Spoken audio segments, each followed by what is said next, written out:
8 से 24 मार्क्स चाहिए क्या? हाँ हाँ सही सुन रहे हो, 8 से 24 मार्क्स चाहिए। तो आपको क्या करना है, आपको मैं जो एक करंट वाला चैप्टर पढ़ा रहा हूं इसके में से 2 या 3 लेक्चर मैक्सिमम बनेंगे इसके। आपको बस ये तीनों लेक्चर देखने हैं, आपके 8 से 24 मार्क्स कंफर्म हो जाएंगे नीट में। विश्वास नहीं है तो मैं आपको ये ट्रेंड की पिक्चर दिखाता हूं सारे चैप्टर्स की। देख लिया कैसे कैसे आ रहा है?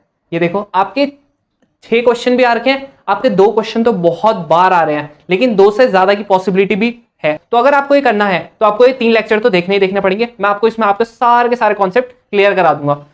अब इससे पहले मैं आपको क्वेश्चंस कराऊं, हम लोग एक क्विक रिवीजन ले लेते हैं। अगर आपको इसका अच्छे से रिवीजन चाहिए तो मैं करंट वाले चैप्टर का एक वन शॉट लाने वाला हूं 12th क्लास के लिए, तो आप लोग वो वाला वीडियो देख सकते हैं। अगर आपको इसके कॉन्सेप्ट नहीं आते हैं या फिर आपके इसके कॉन्सेप्ट कमजोर है तो आप लोग उसको देख सकते हैं। मैं यहाँ पे आई बटन पे उसकी वीडियो शेयर कर दूंगा जब भी मैं वीडियो अपलोड करूंगा। तो अब हम लोग क्विक रिवीजन ले लेते हैं। सबसे पहले आप मेरे को बताओ करंट होता क्या है? फ्लो ऑफ चार्जेस, या क्या बोल सकते हैं फ्लो ऑफ इलेक्ट्रॉन। जिस डायरेक्शन में इलेक्ट्रॉन बहते हैं उसके जस्ट अपोजिट डायरेक्शन में क्या बहता है? करंट बहता है। ठीक है, तो करंट डेंसिटी क्या होती है? डेंसिटी क्या होती है? Mass upon volume. लेकिन इसमें क्या होता है? इसमें एरिया होता है, क्योंकि 2D फिगर की करते हैं हम लोग बात। तो क्या करते हैं, J इक्वल्स टू क्या हो जाता है? I upon A। ये क्या हो जाता है आपकी करंट डेंसिटी। अब अगर इसको मेरे को वेक्टर फॉर्म में बनाना है, मेरा A भी वेक्टर नहीं है, A और I भी नहीं है, तो मैं कैसे बनाऊंगा इसको वेक्टर? मैं क्या कर दूंगा, एन कैप लगा दूंगा, बन गया वेक्टर। समझ में आया? बन गया वेक्टर। अब अगर आपको इसको अगर किसी फॉर्म में लिखना है, कैसे लिखते हैं हम लोग इसको हम ना cos थीटा भी लिख लेते हैं। क्यों? जब आपका ना कुछ एंगल में, जैसे कोई भी सरफेस है, ये बोर्ड है, इसको अगर मैं थोड़ा सा टिल्ट कर दूंगा तो ये कुछ एंगल में आ जाएगा। तब इसकी अगर मैं करंट डेंसिटी निकालना चाहूंगा तो कुछ एंगल में आ जाएगी, तो तब हम लोग क्या लगाते हैं? ए cos थीटा लगाते हैं। तो उस टाइम पे अगर मैं निकालना चाहूँ ना तो इसको कैसे लिख सकते हैं? J dot A. समझ में आया? ऐसे लिख सकते हैं इसको।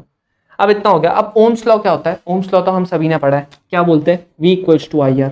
बस ठीक है, V equals to I R तो होता है, लेकिन बाकी सारी टर्म्स एंड कंडीशन भी सेम होनी चाहिए। सारी की सारी फिजिकल कंडीशन को आपने सेम रखना है, जैसे area of wire, length of wire, इन सबको, टेम्परेचर, प्रेशर, इन सबको क्या रखना है आपने? कांस्टेंट रखना है, तभी आपका ओम्स लॉ फॉलो होगा।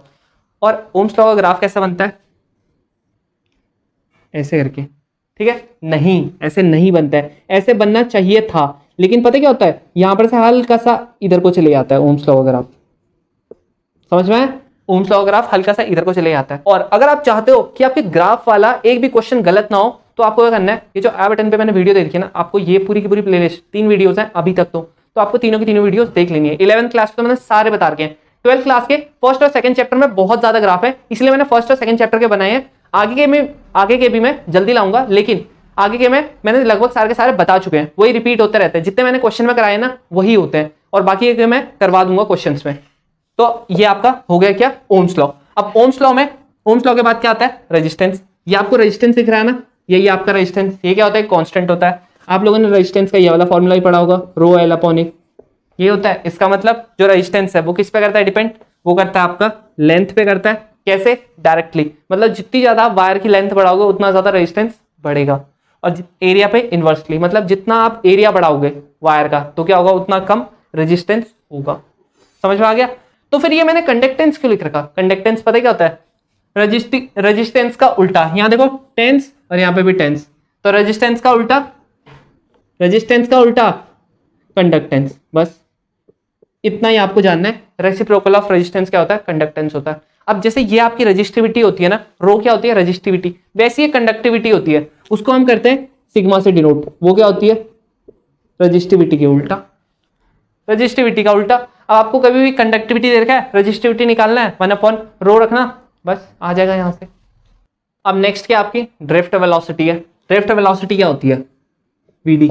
ये होती है ए इंटू टाउ। अब ये आपको सीखना है ना, ये कैसे आया, तो मैं जब वन शॉट बनाऊंगा तब आप देखना। अब ए को हम कैसे लिख सकते हैं? Force equals to mass into acceleration लिखते हैं, लेकिन हम और भी क्या लिखते हैं? फोर्स को क्यू इंटू ई। जब चार्ज की करते हैं बात तो बस ए की वैल्यू यहां से निकाल लूंगा, क्यू ई अपॉन एम।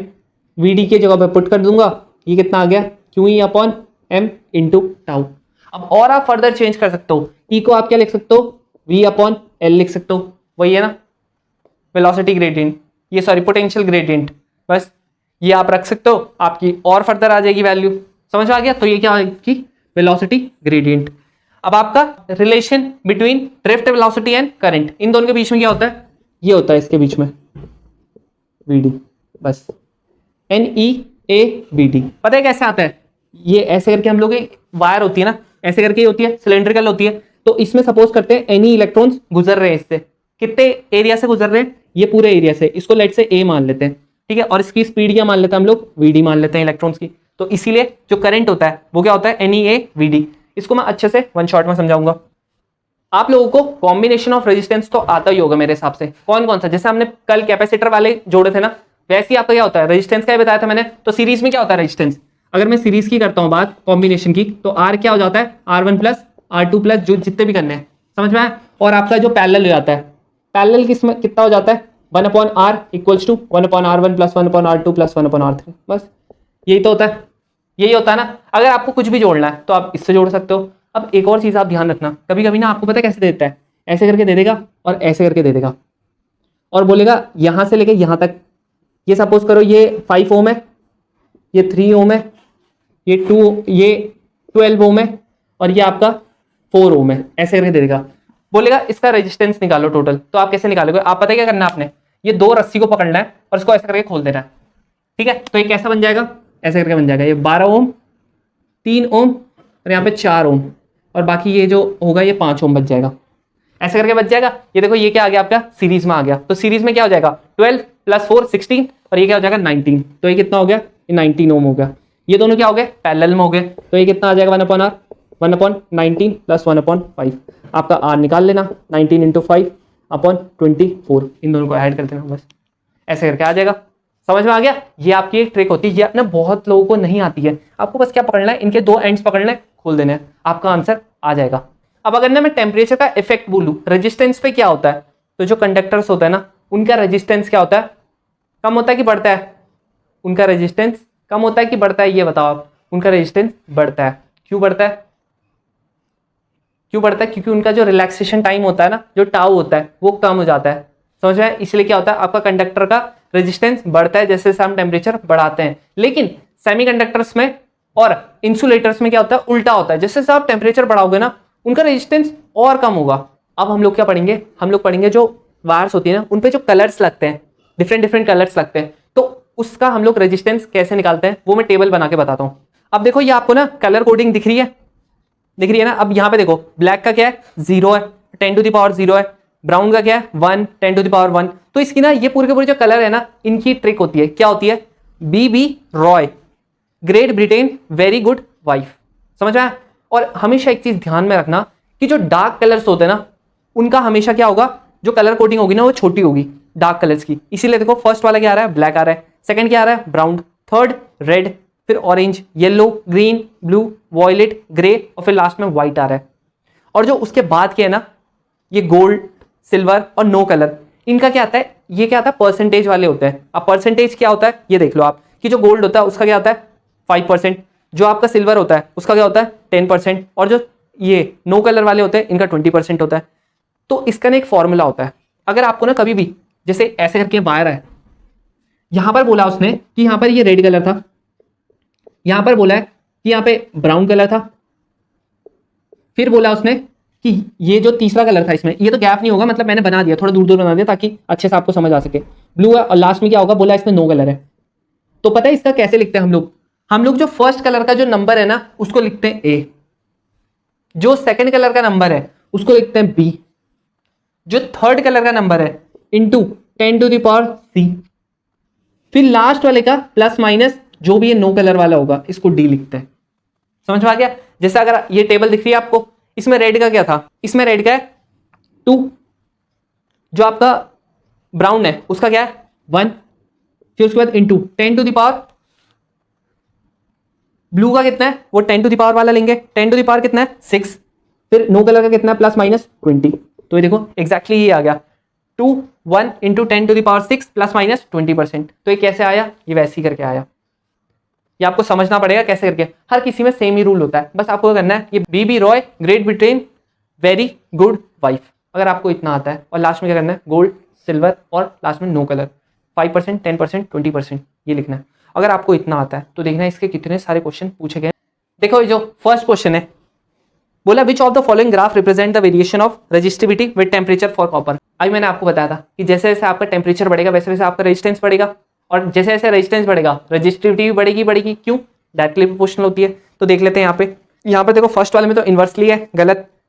जो सी वाला है उसमें भी नीचे को आ रहा है, वो भी गलत। अब जो है बी और डी वाला, अब बी और डी वाले का आपको अच्छे से आंसर पता है कहाँ पे मिलेगा? मेरी एक ग्राफ वाली वीडियो में मैंने एक एक ग्राफ बहुत अच्छे से एक्सप्लेन किया है, वाली देखो आपका एक क्वेश्चन गलत नहीं होगा ग्राफ का। तो इसका जो आंसर है ना वो बी वाला है। इसका ऐसी करके करता है वेरी, समझ में? एकदम स्ट्रेट नहीं करता, थोड़ा सा पहले क्या होगा, पहले जब आप टेम्परेचर इंक्रीज करोगे तो रेजिस्टिविटी उतने अच्छे से नहीं बढ़ेगा, लेकिन बाद में क्या होता है एकदम से बढ़ जाती है रेजिस्टिविटी। समझ में आ गया? अब जो आपका सेकंड वाला है, बोला है the solids which have the negative temperature coefficient of resistance. अब अभी मैंने आपको बताया नेगेटिव मतलब कि अगर आप टेम्परेचर बढ़ाओगे ना फिर आपका रेजिस्टेंस क्या होगा? कम होगा। तो किस में होता है? एक सेमीकंडक्टर में होता है और एक किस में होता है? इंसुलेटर में होता है। कंडक्टर्स में तो क्या होता है? बढ़ता है, इनमें क्या होता है? उल्टा, कम होता है इसमें। समझ में आ गया? अब जो थर्ड है, थर्ड क्या है? जो कलर कोड है रेजिस्टेंस का। अब यहाँ पे कलर कोड दे रखा है, सबसे पहले इन्होंने दे रखा है येलो, उसके बाद इन्होंने दे रखा है वॉयलेट, फिर दे रखा है ब्राउन और लास्ट में गोल्ड। अब देखो गोल्ड का तो क्या होता था? 5%। गोल्ड का 5% होता था। कौन कौन सा है? ये देखो आपका फर्स्ट वाला ऑप्शन कट चुका है, फर्स्ट वाला कट गया। अब जो आपका येलो है, येलो का क्या होता है? B B Roy, B B Roy, मतलब इसका क्या होगा? 4 होगा। अब ग्रेट ब्रिटेन वेरी, मतलब उसका 7 होगा। बी का क्या होता है? अरे बी का 1 होता है ना, तो इंटू 10 टू द पावर 1, क्योंकि हम लोग कैसे लिखते थे? A B into 10 to the power C plus minus D. D आपका 5% था, ये इतना था, तो कितना आ गया आंसर? 470 plus minus 5%। क्या आपका ये कोई आंसर है? 470 ओम। बस यहां पर आप ध्यान रखना, एक जगह पे डी वाला 470 किलो, किलो थोड़ना है इसमें। यहाँ पर 10 टू दी पावर कितना था? 1 ही तो था। 10 टू दी पावर 4 थोड़ना था। अगर 10 टू दी पावर 4 आता तब किलो हो जाता, लेकिन ये क्या है? 10 टू दी पावर 1 ही था, इसीलिए क्या हुआ? सिंपल यहाँ पे ओम वाला सी वाला ऑप्शन सही हो गया। ये छोटी छोटी चीजें बहुत ध्यान रखनी है आपने, तभी आपका क्या होगा? क्वेश्चन सारे के सारे सही होंगे। हमारी बड़ी चीजों से नहीं होती हमारी गलती, हमारी छोटी छोटी चीजों से होती है गलती। अब जो नेक्स्ट वाला है वो क्या बोलता है? A charge particle having drift velocity of इतना। ठीक है, हमको क्या दे रखा है इन्होंने? वीडी दे रखा है। कितना दे रखा है? 7.5 इंटू 10 टू द पावर -4। उसके बाद इसने हमको इलेक्ट्रिक फील्ड दे रखी है 3 इंटू 10 टू द पावर -10। अरे मोबिलिटी पूछ रहा है यार, मोबिलिटी में आपको पढ़ाना भूल गया। मोबिलिटी पता है क्या होती है? ये आपको मैं वन शॉट में पक्का ही पढ़ाता। मोबिलिटी होती है drift velocity per unit electric field, बस इसका सेम मैग्नीट्यूड लेते हैं ड्रिफ्ट वेलोसिटी का। समझ में आ गया? तो m ये निकाल लेना है यार। इसके बाद 7.5 into 10 to the power -4 upon 3 into 10 to the power -10। Approx में काट लेते हैं, ये कितने सर? 2.5 से कट जाएगा। 2.5 इंटू 10 टू द पावर 6। तो आपका आंसर कितना आ गया? आपका आंसर आ गया ये ए वाला आ गया आपका आंसर। समझ में आ गया? ए वाला आ गया, बस 6 है, हाँ -6 नहीं। इसके बाद क्या है? इसने हमको एक रेजिस्टेंस दे रखा है। कितना दे रखा है? 47 प्लस माइनस 4.7 किलो ओम। क्या दे रखा है इसने? किलो ओम दे रखा है। अब ये बोल रहा है कि ये क्या है? कलर कोड बताओ इसका क्या होगा। अब देखो यहाँ पर क्या होगा, हम लोग पहले किलोवाट से करेंगे अंदर, मतलब 47 इंटू 10 टू द पावर 3 इसमें आएगा, plus minus 4.7 into 10 to the power 3 इसमें आएगा। लेकिन ये तो हमारा किस में होता है? ये हमारा होता है परसेंटेज में। परसेंटेज तो निकालू कैसे? इसको मैं करूंगा 47 से डिवाइड, तभी तो आएगा परसेंटेज में। ये कितना हो जाएगा? 0.1। कितना हो जाएगा? 0.1 हो जाएगा ना। तो ये कितना हो जाएगा? ये आपका हो जाएगा प्लस माइनस 10%। यहाँ पर ये 10% आ गया। अब आप आगे से कर लो चेक। ये 4 का क्या होता है आपका? 4 होता है आपका येलो। 7 क्या होता है आपका? 7 क्या होता है? वॉयलेट। आपका ये 3 क्या होता है? 3 आपका क्या होता है बताओ? BB Roy, O orange. तो आपका क्या होता है? Yellow violet orange. Yellow violet orange कौन सा है? ये आपका बी वाला ऑप्शन है। लास्ट में सिल्वर है। बस आपका क्या आ गया? आंसर आ गया। अब जो आपका नेक्स्ट वाला है उसमें क्या बोलता है? बोलता है जो रेजिस्टेंस ऑफ वायर है वो आर है, आर ओम है। अगर उसको हमने मेल्ट कर दिया, वैसे नहीं, मैंने आपको एक चीज बताऊं, मैंने एक और चैप्टर ना करवा दिया, भले मैंने इसमें नहीं लिखा था ना, लेकिन जो एरर एनालिसिस वाला चैप्टर है, मतलब यूनिट्स एंड मेजरमेंट, आप उसके 11th क्लास का जो मैंने प्लेलिस्ट बना रखी है ना यूनिट एंड मेजरमेंट्स की, आप वो देख लो। आपका सारे के सारे नीट के क्वेश्चन मैंने उसमें डिस्कस करके है। वैसे तो मैं उसका ऐसे करके एक और ला दूंगा, वन शॉट जो होता है मैं ला दूंगा, लेकिन अगर आपको ज्यादा पढ़ना है तो आप उसको भी एक बार देख सकते हो। समझ में आ गया? उसमें मैंने ये करा रखा है। तो इसमें बोलता है आर ओम है रेजिस्टेंस। समझ में आ गया? और क्या बोलता है? अगर हमने एक वायर थी, ऐसे करके वायर थी, अब हमने क्या कर दिया, इसको थोड़ा खींच दिया है। कितना? अगर ओरिजिनल एल था तो हमने इसको क्या कर दिया? एनएल कर दिया। मतलब n टाइम्स उसको खींच दिया है ओरिजिनल उससे। अब आप मेरे को ये बताओ, अब वो पूछ रहे नया रेजिस्टेंस क्या होगा, न्यू रेजिस्टेंस। समझ में आ गया ना, नया रेजिस्टेंस क्या होगा, लाइट से हम उसको मान लेते हैं R डैश मान लेते हैं, क्या होगा। आप मेरे को ये बताओ, आपने आटे का डो देखा है, आटे का डो कैसे होता है, अगर आप उसको एक लेंथ है उसकी, अगर आप खींचते हो तो क्या होता हो, पतला हो जाता है, पतला हो जाता है ना, मतलब उसके एरिया में कुछ ना कुछ चेंज आता है। लेकिन आप मेरे को ये बताओ, क्या आटे का डो छोटा या बड़ा होता है, मतलब कम या ज्यादा होता है, कम या ज्यादा होता है, नहीं होता है। इसका मतलब क्या होगा, उसका वॉल्यूम जो होगा इनिशियली और जो उसका वॉल्यूम होगा फाइनली, वो क्या होगा, सेम होगा। इसका मतलब अगर मैं इसको 1 से करता हूं डिनोट, तो जो उसका लेंथ होगी L1 और जो उसकी A1 होगी वो किसके बराबर होगी, L2 इंटू A2 के बराबर। समझ में आ गया। अब देखो उसने क्या बोला था, पहली वाली तो क्या थी, L थी, सेकेंड वाली क्या थी, N टाइम्स खींच दी, तो आपका A1 अपॉन A2 कितना आ गया, N, और ये आपका ये कितना आ गया आपका N, L से L कट गया, N आ गया।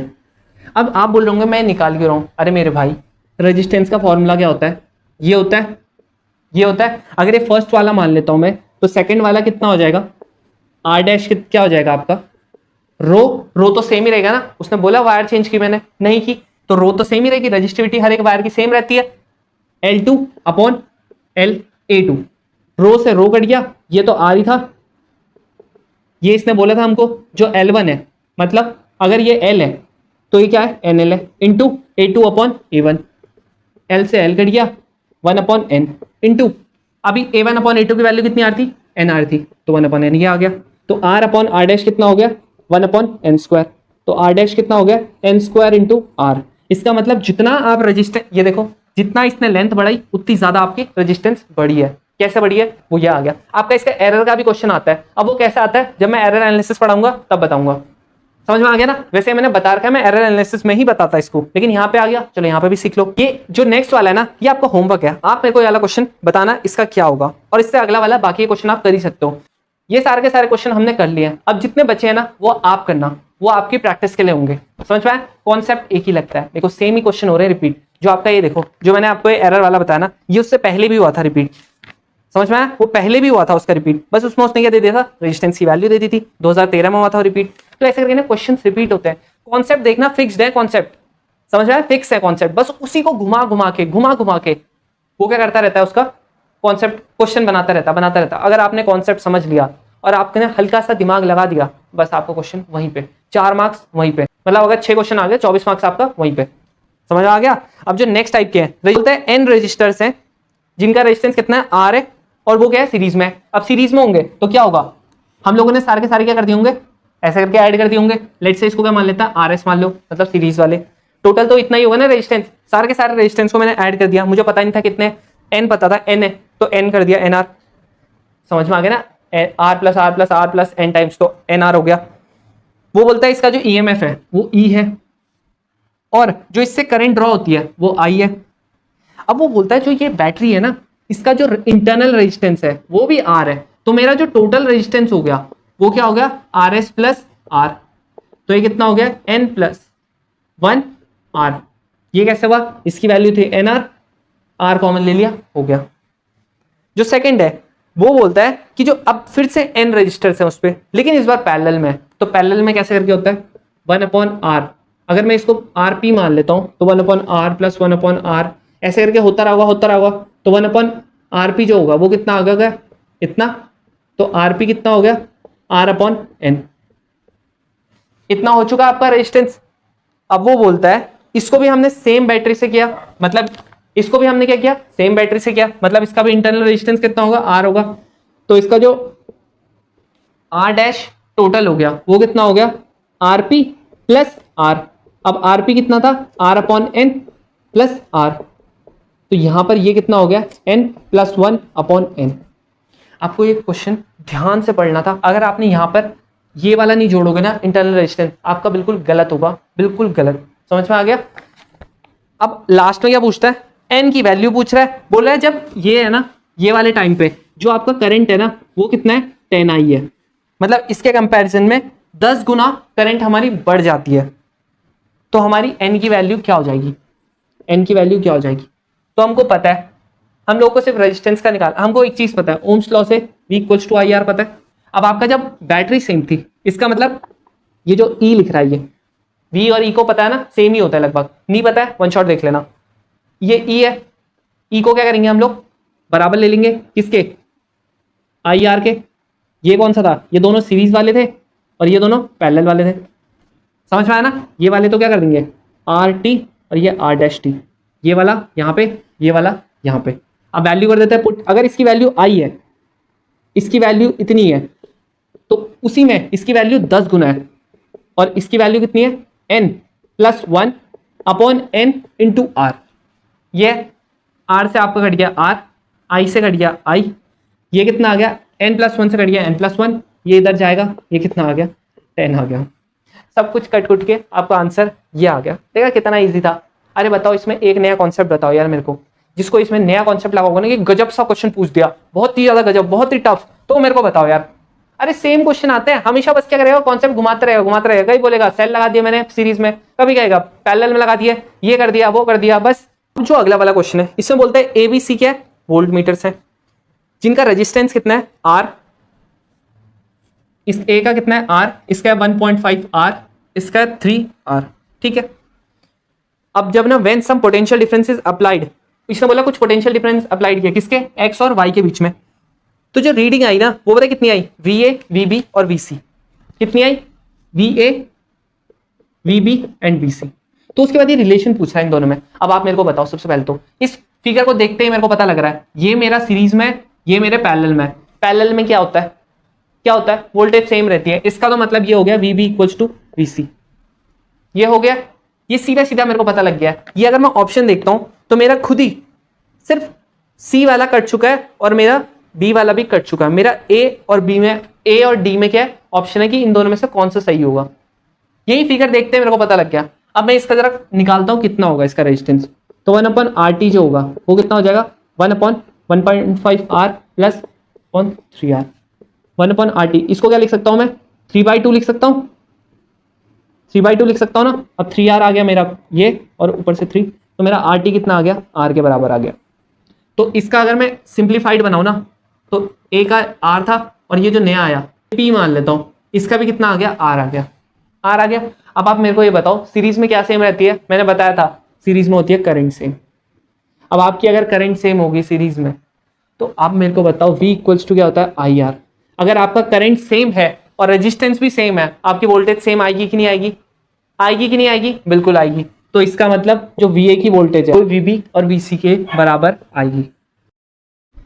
अब देखो नेक्स्ट वाला क्या है, बोलता है दो वायर है, दो मेटल वायर है जिनका आइडेंटिकल डायमेंशन है, मतलब उनका लेंथ भी सेम है, उनका एरिया भी सेम है, ठीक है। वो कनेक्टेड है सीरीज में। इसका मतलब ऐसे करके ये दो वायर है, दो वायर है मतलब इनका लेंथ भी सेम है। अगर इसकी एल है तो इसकी भी क्या होगी एल होगी। इसका अगर एरिया ए है तो इसका भी एरिया कितना होगा ए होगा, ठीक है। ये बोलता है कि जो इसकी जो कंडक्टिविटी है, कंडक्टिविटी अभी बताई थी ना क्या होता है रेजिस्टिविटी का उल्टा। तो जो इसकी जो कंडक्टिविटी है वो सिग्मा 1 है, इसकी जो कंडक्टिविटी है सिग्मा 2 है। हर मेटल का अलग अलग होता है इसीलिए ऐसा ले रखा है, दो मेटल्स हैं इसीलिए। इसका मतलब सिग्मा 1 कितना आ गया 1 अपॉन रो 1 और जो सिग्मा 2 है वो कितना आ गया 1 अपॉन रो 2। देखो क्वेश्चन ही से हमको सब कुछ पता लगता है कैसे। फिर उसके बाद वो बोलता है जो इफेक्टिव कंडक्टिविटी होगी इस पूरे कॉम्बिनेशन की वो क्या होगी, मतलब ये सिग्मा पूछ रहा है, सिग्मा पूछ रहा है कंडक्टिविटी। तो ये आपको तो बताया नहीं मैंने कि ये जुड़ेगा कैसे, बताया क्या मैंने, नहीं बताया यार। तो होगा कैसे, अरे मेरे भाई रेजिस्टेंस बताया कैसे जुड़ता है, वह वैसे ही तो जुड़ेगा। रेजिस्टेंस जब सीरीज में जुड़ता है आप उससे निकालो। चलो आर इक्वल्स टू क्या होता है, ये होता है रेजिस्टेंस, ये होता है। अब देखो कंडक्टिविटी क्या होती है 1 अपॉन सिग्मा, लेकिन आप क्या करते हो अभी रेजिस्टेंस से निकाल दो। आर इक्वल्स टू क्या होता है R1 प्लस R2। अब आप क्या कर दो इसका आप फॉर्मूला लिख लो, टोटल क्या हो जाएगा रो तो क्या रहेगा रो होगा L डैश मान लेता हूं और इसका A डैश मान लेता हूं। इसका क्या होगा रो 1 क्योंकि ये सिग्मा 1 था L अपॉन A। अब मैंने L अपॉन A और यहां पर कितना हो जाएगा रो 2 L अपॉन A। आप बोलोगे यहां पे भी L अपॉन A यहां पे भी L अपॉन A, क्यों भाई, अरे मेरे भाई उसने लिखा था ना क्वेश्चन में क्या डायमेंशन दोनों की सेम है बस। अब जो आपका रो था ना उसकी जगह पे आप क्या कर दो 1 अपॉन सिग्मा 1, क्या कर दो 1 अपॉन सिग्मा 1 और इस ये वाले रो की जगह पे 1 अपॉन सिग्मा कर दो। तो यहाँ पे 1 अपॉन सिग्मा, ये जो L है आप मेरे को ये बताओ L तो ये रही जो ये पूरा सिस्टम बनेगा मेरा, जो मेरा पूरा सिस्टम बनेगा, उसका मेरे को जरा बताना पूरे सिस्टम की लेंथ कितनी है? L प्लस L कितनी होगी? 2L। बस यहीं पे ना यहाँ पे ट्रिक वाली बात थी। क्या थी? अगर आप यहाँ पे भी L लिख लेते, आप कहते भाई डायमेंशन तो सेम है तो L वाली लिख लेता हूँ, गलत हो जाता वहीं पे। क्यों होता गलत? अरे भाई L ये था, L तो ये भी है ना लेंथ। जब कोई भी अगर यहाँ से चार्ज ट्रैवल करना पड़ेगा, जिसको इलेक्ट्रॉन को ट्रैवल करना पड़ेगा, कितना करना पड़ेगा? L इसका और L इसका, कितना हो गया? 2L। लेकिन जो एरिया है, एरिया तो सेम ही है, एरिया सेम है ना, इतना ही मोटा है, हर जगह से इतना ही मोटा है, पूरे उसमें इतना ही मोटा है, तो क्या होगा? एरिया की जगह पे ए क्या होगा? सेम ही होगा। यहाँ पे क्या हो जाएगा? 1/σ1 L/A प्लस यहाँ पे 1/σ2 L/A। यहाँ से आप इसको काट दो, मतलब यहाँ से कॉमन ले लेना है, ऐसी मत काटना, कॉमन ले लेना। तो 1/σ कितना आ गया? ये आ गया 1/σ1 प्लस 1/σ2। तो ये 2 सिग्मा कितना हो गया? एलसीएम ले लेना, σ1 इंटू σ2, σ1 प्लस σ2, इतना आ गया। अब आप क्या कर दो? रेसिप्रोकल कर देना। ये कितना आ गया? 2, इसको नीचे डाल देना, σ1 σ2 अपॉन σ1 प्लस σ2। ये कोई ऑप्शन है क्या? हाँ बिल्कुल है। कौन सा वाला है? डी वाला है। तो आपका इसका आंसर कितना आ गया? आपका इसका आंसर आ गया डी। देखा, ये ज्यादा मुश्किल नहीं है, बस आपको थोड़ा सा कॉमन सेंस लगाना और फिगर जरूर बनाओ, हमेशा फिगर बनाओ। फिगर आपको हमेशा श्योरिटी देगा कि आपका आंसर बिल्कुल सही है, वो आपको रीजन देगा कि कैसे करके आपका आंसर सही होगा। ये सारे के सारे क्वेश्चन आपको समझ आ गए होंगे। अब नेक्स्ट क्लास में हम लोग बाकी के कॉन्सेप्ट्स पढ़ेंगे और उसके बाद उसके क्वेश्चंस करेंगे। तब तक के लिए अगर आपने कोई डायमेंशनल एनालिसिस को प्रिपेयर करना चाहते हो तो ये वाली प्लेलिस्ट में आप जाके देख सकते हो। तो मिलते हैं इन वीडियोस में, तब तक के लिए बी सेफ।